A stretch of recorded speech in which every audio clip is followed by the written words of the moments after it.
দেখুন তো আমার হাতে এই গুচ্ছাকারী ফলগুলো, এগুলো দেখেছেন? এগুলো হচ্ছে গোট বেগুন বা তিত বেগুন বলা হয়। কেন একে বেগুন বলা হয় জানেন? দেখুন তো, এর পাতাগুলো না অনেকটা বেগুনের মতন, আর ঠিক কাঁটাগুলো না ঠিক বেগুনি যেমন কাটা হয় ঠিক তেমনি কাটা, দেখতে পাচ্ছেন? আর এই ফুলগুলো না অনেকটা বেগুনের মতন হয়ে থাকে, দেখুন, দেখেছেন, গুচ্ছা আকারে হয়ে থাকে।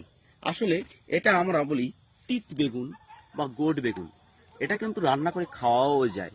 স্বাদের তিক্ত হলেও এটাকে খুব সুস্বাদু রান্না করে খেলে পারে।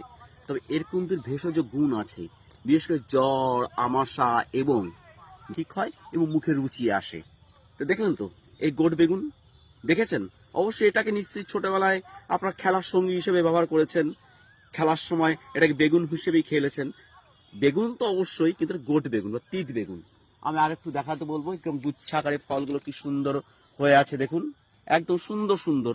আমি একটু এখানে দেখাতে বলবো, গুচ্ছা আকারে। তো এটা ধরতে গেলে মাঝে আমার কাটা ফুটছে, কারণ এটা বেগুনের মতোই তো, তাই। তা আপনারা কি কখনো রান্না করে খেয়েছেন? একটু মন্তব্য করে অবশ্যই জানাবেন। তাহলে এই দেখুন, এই হচ্ছে গোট বেগুন। জ্বর নাশক, আমাশা ঠিক হয় এবং মুখে রুচি আসে।